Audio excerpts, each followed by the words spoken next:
우리가 신앙생활하면서 내가 누구입니까? 라는 문제를 돌아보는 것은 굉장히 중요합니다.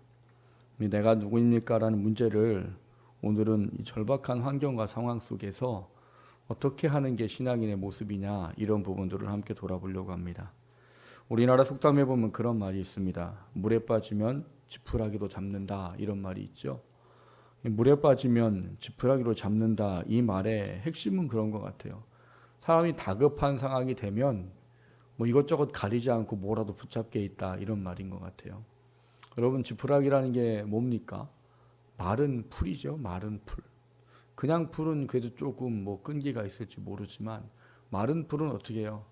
뚝뚝 끊어지는 게 마른 풀입니다. 근데 물에 빠진 사람이 그 마른 풀 지푸라기를 잡아야 의미가 있을까요? 큰 의미가 없을 것 같아요. 그런데도 뭐 한다고요? 그거를 잡게 마련이라고요. 그게 이 어렵고 절박한 상황에 만나면 사람들이 하는 일입니다. 그런데 신앙인은 어렵고 절박한 상황에 하나님이 우리에게 원하는 삶의 모습이 있는 사람이다, 이렇게 말씀하십니다. 어렵고 절박하고 다급하다고 해서 우리가 하나님의 사람이 아닌 것을 선택해선 안 된다라는 것이죠. 참 어려운 문제일 겁니다. 어렵고 다급하고 절박한데 어떻게 그 순간에 내가 하나님의 사람으로 선택하고 하나님을 바라보고 하나님을 의지할 수 있을까? 어려운 일이지요. 근데 그게 우리가 해야 되는 일이랍니다. 하나님, 우리가 그런 상황 속에서 하나님의 사람으로 선택할 수 있는 그런 믿음을 갖기를 원하십니다. 어려운 일이지만 그러게 우리가 성령을 의지해야 되는 것이고, 그렇기 때문에 성령의 도움을 받아야 되는 것이고, 그걸 통해서 우리가 하나님 앞에 온전히 세워져 가야 되는 것이 우리의 구원받은 자녀의 삶의 모습이라는 사실입니다. 오늘 우리는 이것에 실패한 한 사람을 좀 돌아보면서 신앙인으로 뭘 선택해야 되는 것인가, 그리고 그것이 무엇을 의미하는가, 그런 이야기를 함께 나눠보려고 합니다. 오늘 말씀을 통해서 우리가 하나님의 사람으로 이 어려운 환경, 긴박한 상황, 그 속에서 또 하나님을 찾고 의지하고 하나님의 합당한 모습을 우리가 소유해서 하나님께 인정되고 또 우리의 삶에 하나님이 일하시는 것을 경험할 수 있는 그런 삶이 되어질 수 있게 되기를 주님의 이름으로 먼저 축원합니다. 첫 번째 함께 나누려고 하는 것은 연약함과 존재성에 대한 문제입니다. 장고 끝에 악수, 이런 말이 있죠. 바둑 좋아하시고 장기 좋아하시는 분은 무슨 얘기인지 아실 거예요. 수가 막혔어요. 바둑을 두다 보니까 어떻게 해야 될까 이래 고민하지요. 저는 바둑을 잘 모르고 장기를 잘 모르기 때문에 모르지만 예전에 한번 왜 그 조련 씨인가요? 그분이 바둑하는 걸 잠깐 본 적이 있는데 시간을 재더라고요. 그 생각을 하고 있는 동안은 시간 재더라고요. 그 시간을 넘어가면 또 어떻게 되는 것 같아요, 보니까. 그러니까 그 시간을 뭐 다 쓰고 그거를 이제 장고라 그렇게 말해요. 오래 생각을 한다, 이런 말이에요. 오래 생각하는 이유는 뭡니까? 어떻게 하면 이 수를 풀어갈까? 이길까? 이 고민을 하는 거겠죠. 근데 오래 생각하고 수를 뒀는데 어떻게 된 거예요? 망하는 수를 두는 거죠. 그게 이제 장고 끝에 악수다, 이런 말입니다. 여러분, 신앙생활하면서 우리가 이 오랜 시간 때문에 악수를 두는 신앙의 모습을 우리가 발견할 때가 있습니다. 문제는 이 오랜 시간인 것 같아요. 그리고 이 신앙의 연약함, 신앙의 견고함, 이 문제 때문에 오랜 시간에 이것을 견뎌낼 수 있느냐 없느냐에 대한 차이가 거기에서 나오더라는 겁니다. 오늘 우리가 읽은 본문의 한 사람은 이 시간이 오래 지나면서 자신이 해결하지 못한 어떤 문제 때문에 악수를 두는 한 사람을 만나게 됩니다. 우리가 읽은 본문의 앞을 보면 6절에 이런 말씀이 있습니다. 사울이 여호와께 묻자오되 여호와께서 꿈으로도 우림으로도 선지자로도 그에게 대답하지 아니하심으로, 이렇게 되어 있어요. 그건 무슨 얘기인 거예요? 이 사울이라는 사람이 어떤 문제에 부딪혔는데 그 문제를 어떻게 해야 될지에 대한 것이 어떻게 할 바를 알지 못해서 하나님께 뭐 했대요? 물었답니다. 그런데 대답이 없었대요. 꿈으로도 우림으로도 선지자로도 대답을 하지 않으시더랍니다. 그러니까 대답을 하지 않은 하나님에 대한 그 모습 상황에서 결국은 이 사울이 무엇인가 하나를 선택하게 됐는데 그게 하나님 앞에서는 악수가 되어버린 거지요. 어떤 면에서 악수예요? 신앙인으로의 악수를 범하게 됐더라는 거예요. 신앙생활하는 우리들에게 악수가 무엇인가 하는 문제입니다. 오늘 이 첫 번째 대제의 제목이 그래요.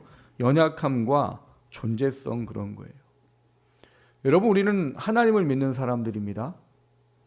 여기도 아멘이 없으시네. 일부 예배도 아멘을 안 하시던데. 우리는 하나님을 믿는 사람입니다. 아니면 여기 왜 나오셨어요?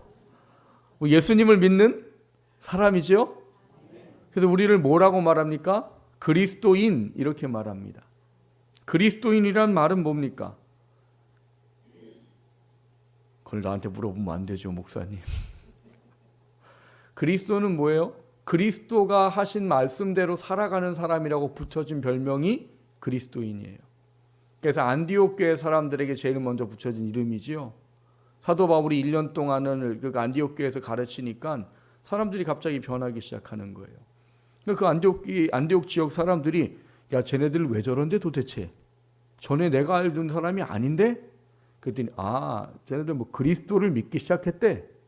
근데 그리스도를 믿더니 저렇게 살아가네? 그래서 붙여진 별명이 그리스도인이에요. 나쁘게 요즘 말로 표현하면 뭐예요? 예수쟁이. 요즘 예수쟁이 말 잘 안 쓰죠. 그러니까 중요한 거는 우리는 세상의 사람들과 똑같은 육신을 입고 똑같이 살아가는 것 같아 보이지만 하나님께 구별된 하나님의 자녀입니다. 그리고 예수를 믿는 사람들이에요. 그런 우리들한테는 그 존재에 합당한 삶의 모습이 반드시 필요하다는 겁니다. 근데 그 존재에 합당한 삶을 잘 살지 못하도록 하는 게 뭐냐 하면 여러 가지 환경과 상황의 긴박함, 어려움, 절박함 이런 문제예요. 그런 문제에 맞닥뜨려졌을 때 내가 영적으로 연약해 있으면 존재에 합당한 것을 선택하지 못하게 된다는 겁니다. 극단적인 예를 제가 설명해 드릴게요. 요즘에는 그런 분들의 이름이 잘 올라오지 않아서 감사한데 여러분도 나 믿는 거 창피해서 말 못하겠어. 이런 얘기 들어보시고 하신 적 있을 거예요.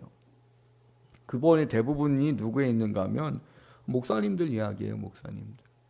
요즘에는 어떤 목사님이 돈 떼먹었더라 이런 얘기 없고 어떤 여자를 어떻게 했더라 이런 얘기가 없어서 좀 잠잠하긴 한데 그런 얘기가 심심치 않게 나옵니다. 근데 여러분 그분들이 신분이 뭐예요? 신분이 목사예요. 목사.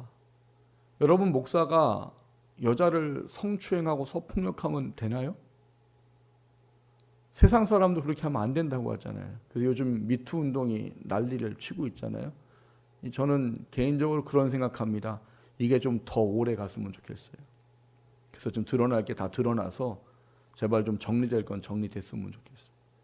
이 일을 통해서 뉴스를 보니까 학생들이 그러더래요. 교수님들이 착해졌다고. 그건 기사에 나왔어요. 학교를 갔더니 교수님들이 착해지셨대요.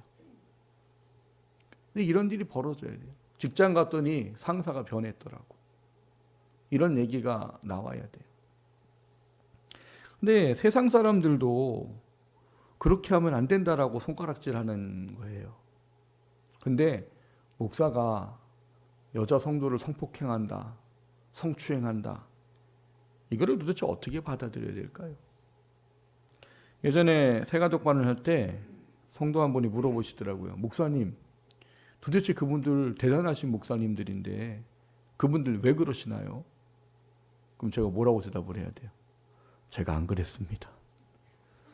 그래야 돼요? 저도 목사이기 때문에 그런 거를 보면 화가 나고 이게 뭘까 나름대로 고민을 많이 해봤습니다. 근데 저는 목사이기 때문에 할 수 있는 이야기가 있더라고요. 목사로서 그 사람들을 봤을 때 도대체 상식적이지 않은 일을 어떻게 할 수 있을까? 제가 내린 결론은 하나였어요. 그 사람들이 그걸 이길 만한 힘이 없었더라는 겁니다. 그 사람들이 그걸 이길 만한 영적인 능력이 없었다는 거예요. 여러분, 목사가 어떻기 때문에 어떤 일이 벌어지는 건 없습니다.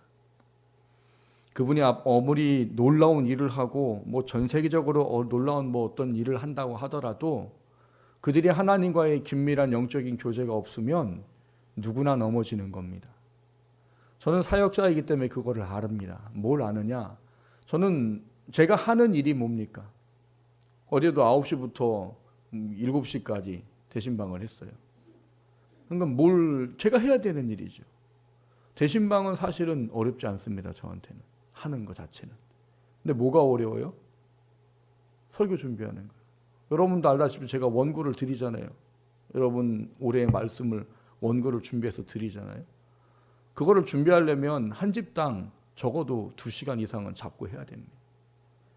그러니까 제가 1월 달에 성지순례 갔다 오고 그 이후로부터 계속 준비하고 있는 거예요. 그런데 지금도 준비하고 있어요. 그게 힘들어요.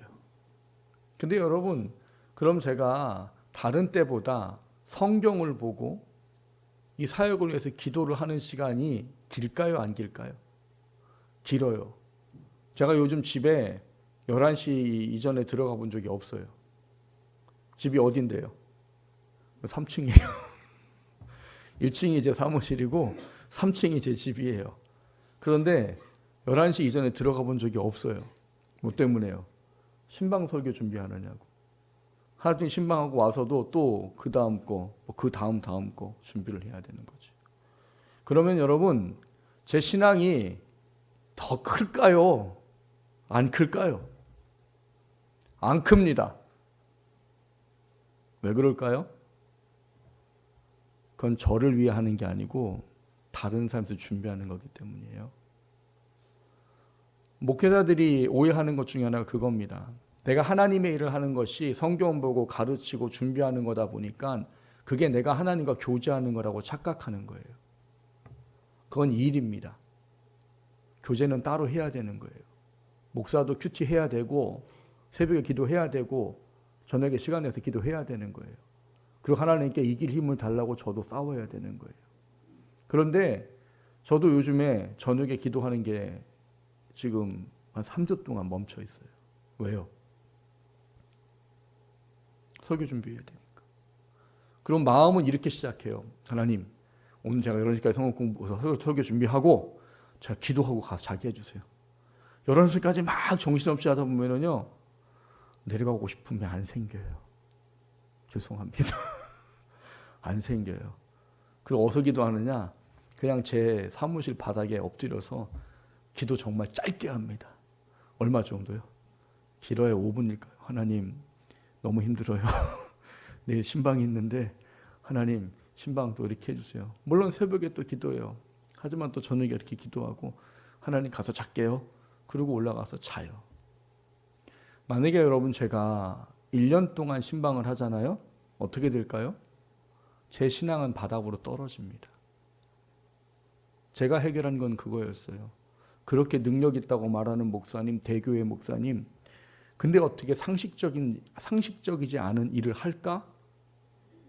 하나님과의 교제가 끊어진 거죠. 일은 하고 다니시는 거예요. 뭐 간증하러 다니시고 강의하러 다니시고 뭐 집회하러 다니시지요. 그런데 하나님과의 교제가 끊어집니다. 왜요? 그분들은 바빠요. 우리 교회에서 아마 유명한 목사님 모시려면요 스케줄이 뭐 3년까지 없습니다. 뭐 4년까지 없습니다. 이런 얘기 나와요. 그럼 잠자는 시간도 없는 분이 얼마를 기도할까요? 제가 내린 답은 그거예요. 그분들이 그 돈과 여자의 문제에 이길 만한 힘이 그들에게 없다는 사실이에요. 근데 착각하는 거죠. 내가 설교 준비하고 뭐 사역하고 뭐 일을 위해서 기도하고 하니까 내가 신앙이 그래도 지금 가고 있구나 라고 착각하는 겁니다. 이 말씀을 드린 이유는 뭐냐? 오늘 사울이라는 사람의 선택이 그에 합당하지 않은 삶의 모습의 문제이기 때문에 그렇습니다. 제가 전에도 그런 얘기를 드린 적이 있습니다. 이스라엘 백성들에게 왕이라는 존재는 어떤 존재나 하나님이 기름 부어서 세우신 사역자입니다. 하나님이 기름 부어 세운 사역자가 셋이지요. 제사장, 선지자, 왕. 제사장, 선지자는 여러분이 사역자를 인정하는 게 어렵지 않아요. 그렇죠? 왜? 하나님의 일을 하는 거잖아요. 직접적으로. 근데 왕은 무슨 하나님의 일을 하나요? 우리가 보기에는 왕은 그냥 그 나라의 주인이고 나는 왕이다 막 이럴 것 같잖아요. 근데 하나님이 그를 기름 부어 세우셨어요. 그럼 그도 하나님의 일을 위한 사역자라는 얘기예요. 근데 그 신분이 왕이라는 거예요. 그럼 왕의 신분으로서의 사역은 뭐냐 이거예요.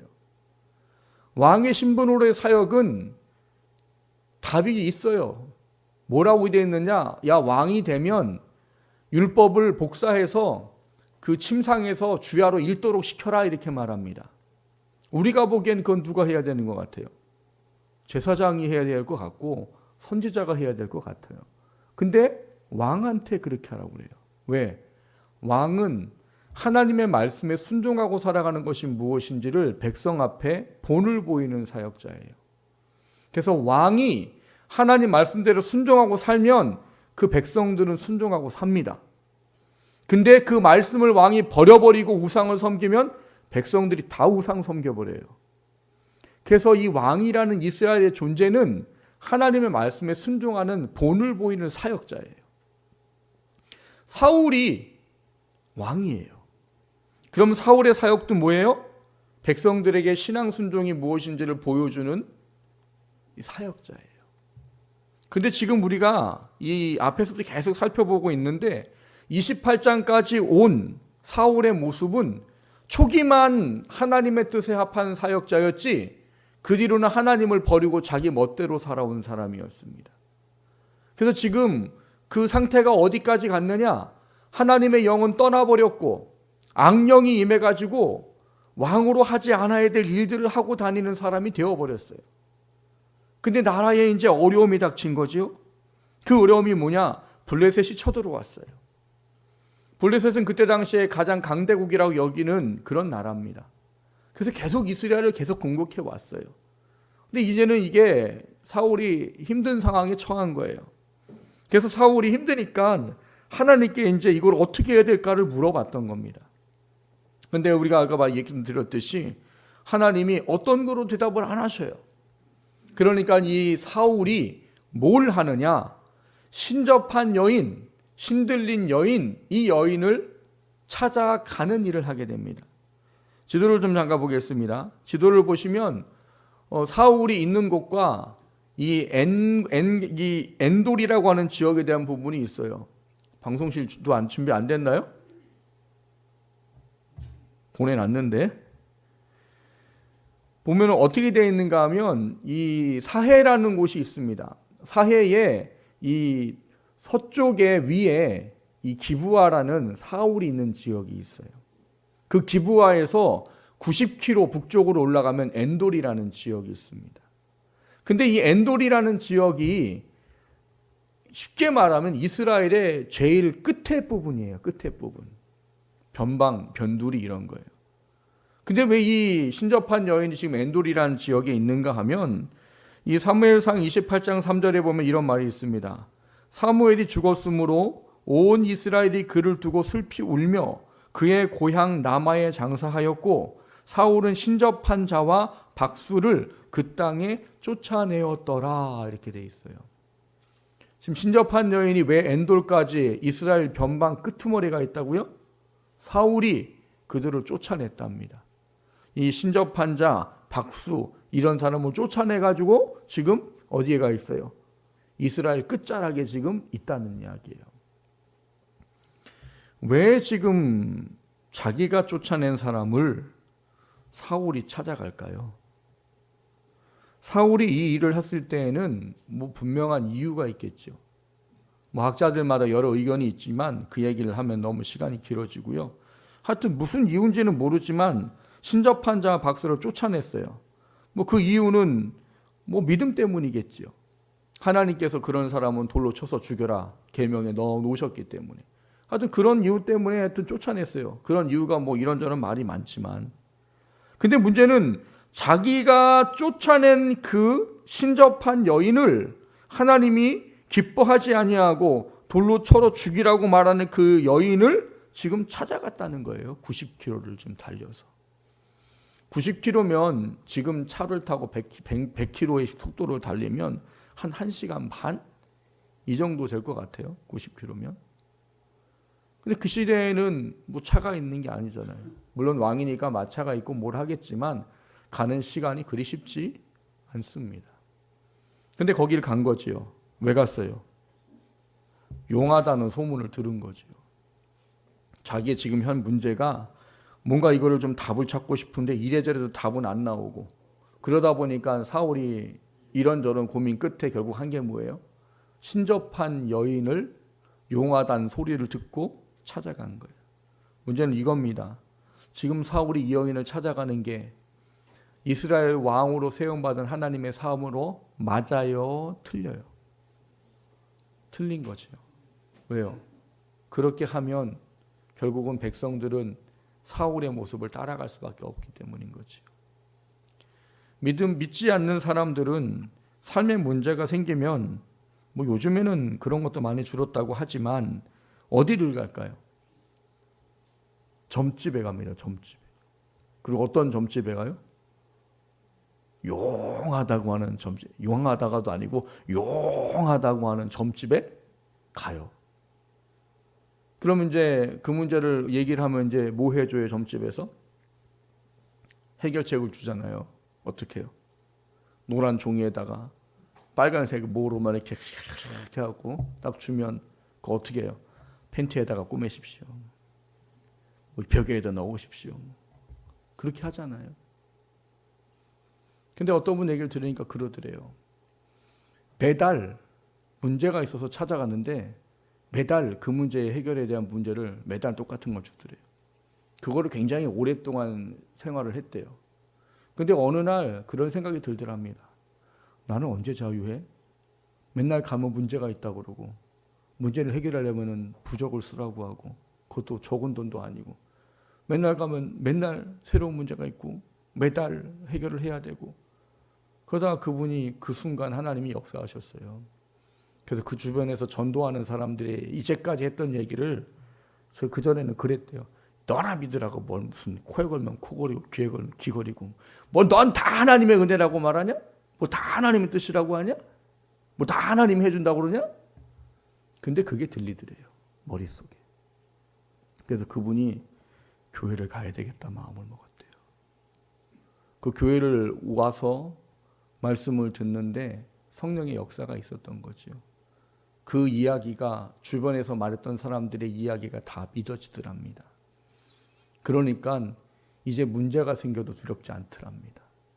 자유함을 얻고 이제는 부적 안 써도 되고 안 찾아가도 되고 그런 사람으로 바뀌었더랍니다. 오늘 사울은 자신이 해야 하지 아니할 일을 지금 하고 있어요. 근데 사울이 그게 뭐냐고 표현할 수 있느냐? 지금 지푸라기로 잡고 심정 때문에 그것을 잡게 됐다는 말입니다. 근데 그것을 통해서 사울에게 주어진 결과는 뭘까요?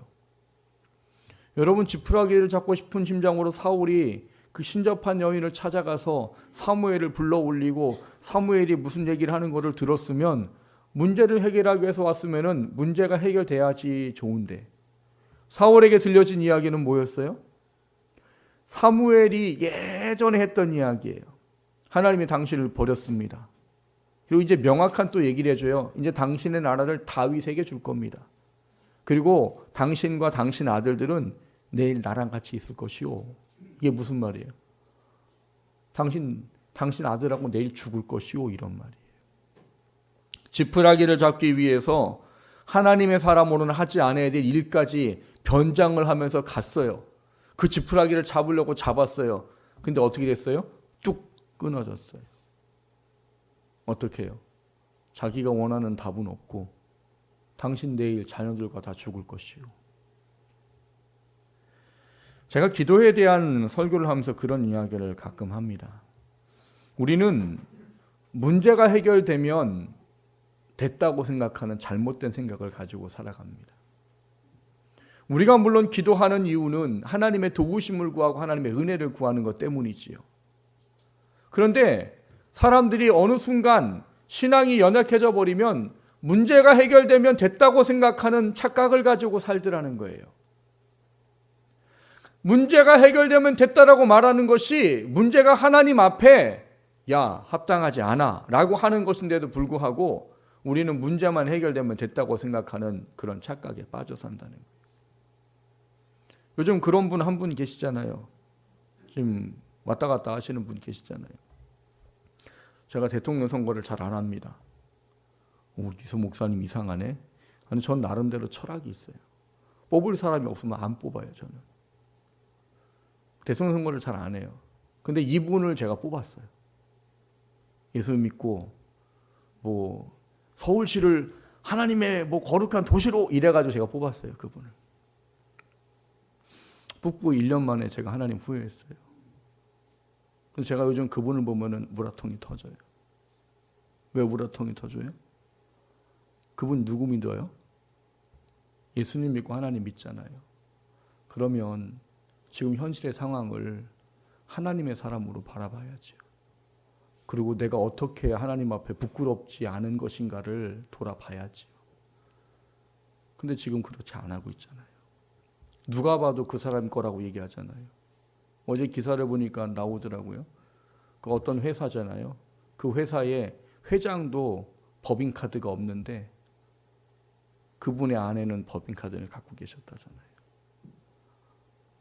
아니, 회장도 없는 법인카드를 재수 씨한테 해주는 회사가 어디 있어요?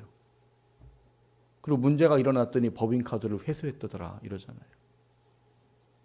누가 봐도 바보가 아닌 이상에는 그게 그분 것이요. 그게 이렇게 올라서 이렇게 됐구나라고 지금 다 이해하고 있는데 본인은 그냥 아니라고 하잖아요.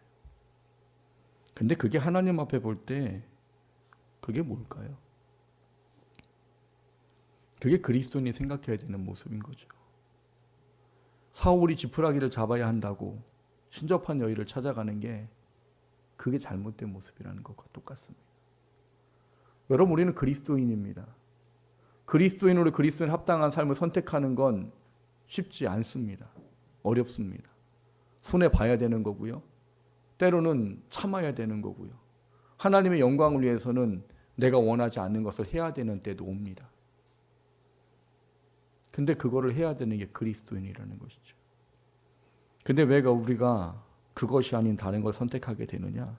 앞서 말씀을 드렸듯이 하나님과의 관계가 끊어지고 하나님의 관계가 약해지면 그 누구도 그리스도인의 삶을 선택할 수는 없습니다. 목사도 소용없습니다. 장로도 소용없고요. 권사도 소용없습니다. 하나님과의 관계가 끊어지면 누구도 그리스도인으로서의 삶을 선택할 수 없습니다. 오늘 사울이 왜 이걸 선택했습니까? 그걸 개밖에 할 수 없는 영적인 나락에 떨어졌기 때문입니다. 사랑하는 성도 여러분, 예수님 믿고 살아가는 거 쉽지 않지요. 그러나 그 선택을 할 수 있는 힘을 소유하시기를 주님의 이름으로 축원합니다. 그 힘은 다른 거 없습니다.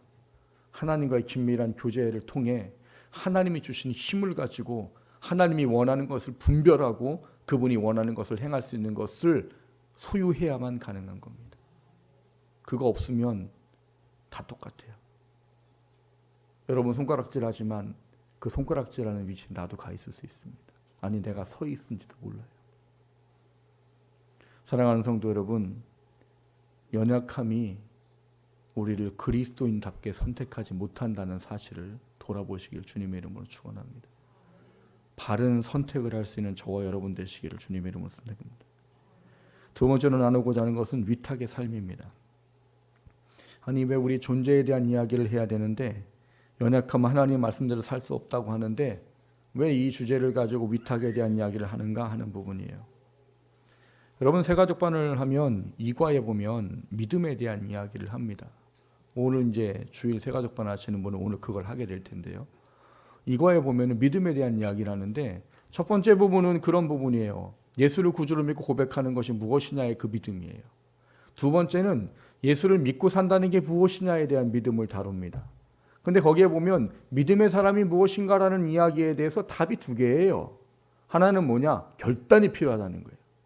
예수를 믿는 사람이라고 하면 이 세상을 육신의 모습으로 살지 않고 영의 사람으로 살겠다는 결단을 하는 게 믿음이다, 이렇게 말해요. 그건 이해가 잘 가요. 두 번째는 위탁이에요. 위탁이 뭐예요? 맡긴다는 거잖아요. 뭔가 내가 문제가 있다, 아니 뭐가 있다 그러면 그걸 누구 남한테 맡기는 걸 위탁이라고 말한단 말이에요. 근데 믿음의 사람은 위탁을 한다는 거예요. 누구한테 위탁한다는 얘기겠어요? 하나님한테 맡긴다는 거지요. 뭐를? 내 삶의 문제와 내 지금 당신 모든 어떤 것들을 하나님께 맡기는 것, 그게 믿음이랍니다. 근데 이 믿음에 대한 위탁을 이야기하면서 참고 구절이 좀 이상해요. 참고 구절이 누가복음 18장인데 이렇게 되어 있습니다. 예수께서 그를 보시고 이르시되 재물이 있는 자는 하나님의 나라에 들어가기가 얼마나 어려운지 낙타가 바늘귀로 들어가는 것이 부자가 하나님 나라에 들어가는 것보다 쉽다. 이게 왜 위탁이죠? 위탁은 맡기는 거라면서요. 그러면 제가 찾아본 결과로는 위탁이란 말을 좀 가르쳐 주려면 제가 보기엔 베드로전서 5장 7절을 써야 될 것 같아요. 너희의 염려를 다 주께 맡기라. 이는 그가 너희를 돌보심이라. 할렐루야. 이렇게 되잖아요.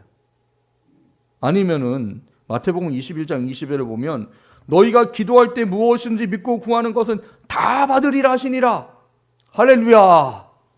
아멘. 왜 안 하세요? 위탁은 이런 말을 써야 될 것 같아요. 제가 보기에는.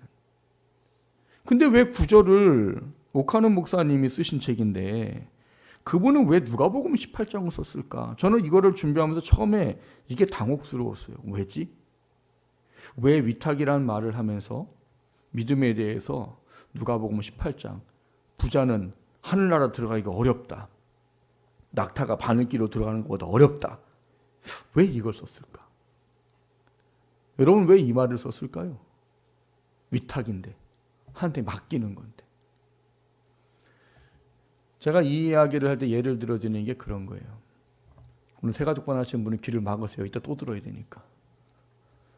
여러분 통장에 1,000억이 있어요. 1,000억. 그랬더니 어떤 분이 아침에 아유 좋겠네요 이러시더라고요.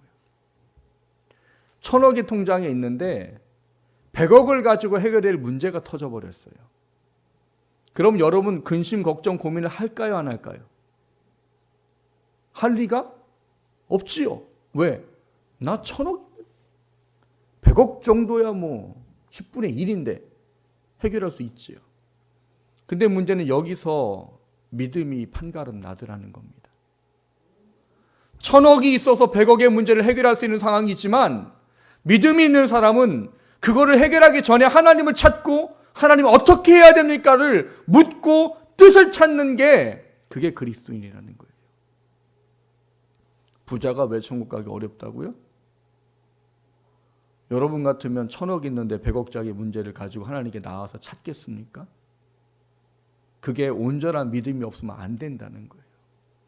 그러니까 부자들은 하나님을 찾을 일이 별로 없어요. 왜? 내가 있는 걸 해결하면 되는 거란 말이에요. 제가 그런 말 드려요. 부자 되는 거 너무 좋아하지 마세요. 왜요? 부자 되면 부자 된 거에 대한 하나님께서 원하시는 뜻이 있으십니다. 내게 1,000억을 주셨어요? 주신 이유가 있어요. 근데 그 이유를 발견 못하면 1,000억 가지고 잘 먹고 잘 살 수는 있지요. 근데 하나님 앞에 가면 그럽니다. 너 뭐 하다 왔냐? 아유 하나님이 1,000억 주셔갖고 잘 먹고 잘 살았어요. 10,000원짜리 가방 살 거 1,000,000원짜리 샀고요. 2만 원이면 먹을 거 100만 원 주고 먹었습니다. 하나님 감사합니다. 그럼 뭐라고 그럴까요? 난 그래서 준 게 아닌데. 나는 네가 그걸 가지고 내가 원하는 것을 찾고 그 일을 하다가 오기를 원했는데 너는 널 위해 쓰다만 왔구나. 분명히 그렇게 물으시는 거예요. 그리고 부자가 하늘나라 가기가 어렵다잖아요. 왜요? 전적으로 모든 문제 하나를 믿고 신뢰하고 찾아야 되는 게 신앙인데 안 찾게 됩니다. 그러면 그거는 하나님 앞에 인정받을 수 있는 건강한 신앙이 안 되는 거예요. 그래서 위탁이 뭐냐? 무엇이 주어지든 무엇이 없든 어떤 환경과 상황이든 하나님을 온전히 믿고 맡기는 게 위탁이에요. 그래서 있든 없든 맡기는 거예요. 그러니까 오늘 사울은 그것에서 실패한 거지요. 하나님한테 맡길 수가 없었던 거죠. 근데 이게 참 어려운 겁니다. 왜 어려워요? 여러분 같으면 이게 쉽겠어요? 하나님께 물었어요. 전쟁이 와가지고 지금 이러지도 못하고 저러지도 못하고 그러는데 하나님께 물었더니 답이 없어요. 근데 이 상황을요, 그대로 한번 다윗에게 적용을 해보세요. 다윗은 어떻게 했을까요? 다윗은 사울과 같은 선택을 했을까요? 안 했을 거예요. 그는 뭐 했을까요? 기다렸을 겁니다. 하나님 응답을 주실 때까지 기다렸을 거예요. 여기서 위탁이 필요한 거예요, 여러분. 왜요?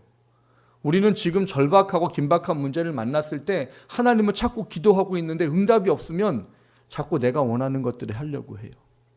그걸 기다릴 만한 힘이 없어요. 그 기다릴 만한 힘이 없도록 사단이 유혹합니다. 뭐라고요? 야, 너 이제 조금 있으면 끝장나. 빨리 해결해. 야, 그냥 눈 감아. 야, 그냥 받아. 야, 그냥 속여. 이런 얘기를 사탄은 한단 말이에요. 그럼 지금 문제가 절박한데 내가 이렇게 한 번만 눈 감고 한 번만 속이면 해결되는데 그거를 하나님 말씀대로 살다는 게 쉽습니까? 신앙이 하나님 앞에 건강하지 못하면 절대 할 수 없습니다. 그런데 하나님에 대한 위탁의 믿음이 있으면 합니다. 그게 믿음이 우리가 강하고 견고해야 되는 이유예요. 우리는 문제 해결되는 게 옳은 거라고 생각해요. 내가 많아지는 게 옳은 거라고 생각해요. 내가 계획한 게 내가 계획한 것대로 이루어지는 게 복이라고 생각해요. 근데 그 안에 하나님이 없으면 그건 복이 아니에요. 하나님 없이 문제를 해결해서 내가 원하는 것을 누려요? 그게 하나님 앞에 가면 뭐라고 평가가 될까요? 너는 그때 나 안 찾더라? 야, 너 그 문제 어려울 때 나 안 부르더라? 그리고 이상한 거 하더라? 그게 하나님의 평가입니다. 그런데 우리가 하나님에 대한 절대적인 믿음과 신뢰를 갖고 그분에게 정말 위탁할 수 있는 믿음을 갖고 있다면 끝까지 기다릴 수 있어요. 그리고 그 믿음이 있다면 여러분, 하나님 여러분 결코 어렵게 하지 않습니다. 내가 원하는 것대로 안 됐다고 그게 어려울 것 같지요? 하나님 믿음을 지키기 위해서 발버둥 쳤다면 내가 생각한 것보다 더 좋은 것에 대한 부분을 하나님 분명히 예비하고 계십니다. 그거를 만나려면 그 믿음이 필요하더라는 거예요. 하나님에 대한 절대적인 믿음과 신뢰를 가지고 기다릴 줄 알고 하나님이 원하는 것을 선택할 줄 알고 하나님께서 말씀하신 것에 대해 삶이 서 있기를 발버둥 치는 삶을 살 수 있다는 거예요. 그게 내가 믿는 하나님에 대한 절대적인 믿음과 신뢰예요. 그 믿음이 있으면 우리도 다윗처럼 할 수 있습니다. 그리고 다윗이 하나님께 은혜를 입었듯이 우리도 하나님께 은혜를 입을 수 있습니다. 사랑하는 성도 여러분, 신앙생활하기 참 어려워요. 저는 결코 신앙생활 쉽다고 말하지 않습니다. 저를 봐도 어려워요. 그런데 하나님을 한번 선택해 보십시오.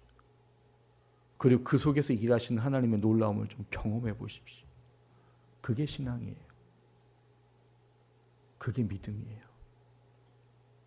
그렇지 않고 내가 하나님이 원하지 아니하고 기뻐하시지 아니하는 것을 자꾸 선택하고 그거를 따라가다 보면 내 신앙은 점점 하나님 없어도 살 수밖에 없는 그런 신앙이 됩니다. 설교 서두에 그런 말씀 드렸습니다. 우리가 누구인지를 알아야 된다고. 우리는 누구예요? 하나님을 믿는 사람이에요. 예수님을 믿는 사람이에요. 그런 우리이기 때문에 우리가 선택해야 될 건 분명히 명확하게 하나님이 가르쳐 주고 계십니다. 그거를 선택하는 게 믿음입니다. 그렇기 때문에 여러분이 신앙과 믿음 안에 늘 서 있어야 된다는 얘기예요. 간혹가다 상담을 하시는 분들이 계세요. 그분들하고 상담하다 보면은 제가 해줄 답은 늘 뻔해요. 뭐 하라고 해요? 말씀과 기도에 전념하십시오. 그랬더니 어떤 분이 그러더라고요. 목사님은 그 얘기밖에 할 게 없으시냐고. 그럼 제가 뭘 해줘야 돼요, 여러분?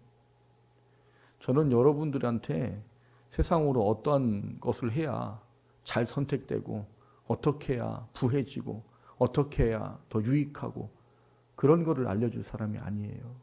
그거는 전문가를 찾아가셔야죠. 저는 뭘 해야 되느냐? 어떤 환경과 상황에서 어떻게 하는 게 하나님의 사람으로 선택하는 거고, 어떻게 해야 그게 하나님의 사람으로의 바른 길을 가는 거고, 어떻게 해야 하나님이 기뻐하시는 신앙으로 설까를 가르치는 사람이에요. 근데 사람들의 뭐 이야기를 듣고 이렇게 하면 답은 뻔해요. 근데 그거 외에는 방법이 없습니다, 여러분. 여러분 무엇으로 절박한 상황 속에 하나님을 선택하시겠습니까? 무슨 힘으로 어떤 상황에서 하나님을 선택하시겠어요? 그는 여러분이 매일매일 되는 삶 속에 하나님과의 깊은 교제가 없으면 절대 주어지지 않습니다. 그래서 매일 기도하라고 하시는 거고, 매일 말씀 보고 큐티하라고 하는 거고, 하나님의 예배를 늘 사모함으로 드리라고 말하는 거예요.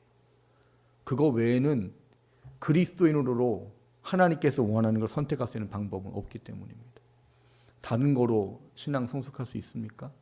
없습니다. 그렇기 때문에 우리는 하나님을 위탁하는 삶을 정말 그 어려운 상황에서 선택하려면 하나님과의 긴밀한 교제를 갖는 것밖에 없습니다. 그 긴밀한 교제가 깨어졌기 때문에 사울은 오늘 신접한 여인을 찾은 것입니다. 그리고 찾은 결과가 뭐예요? 됐다, 너 내일 죽는다예요. 영적으로 똑같습니다. 우리가 문제 해결을 하겠다고 그 절박하고 긴박한 상황에 신앙으로 하지 않아야 될 것을 선택하면 문제는 해결될 수 있습니다. 그러나 하나님 앞에 인정받을 수는 없습니다. 뭐가 옳은 걸까요? 우리한테. 문제가 해결되는 게 옳은 겁니까? 하나님 인정받는 게 옳은 겁니까? 그런데 위탁의 믿음을 갖는다면 내가 생각하는 문제가 내가 원하는 것들 해결되지 않아도요, 하나님은 나한테 하나님 보시기에 가장 좋은 것으로 반드시 이끌어 가셔요. 그 믿음을 가지시기를 주님의 이름으로 축원합니다. 그 믿음이 있어야 절박한 상황에 사울과 같은 실수를 하지 않게 됩니다. 우리의 삶이 그런 믿음으로 세워질 수 있게 되기를 주님의 이름으로 축원합니다.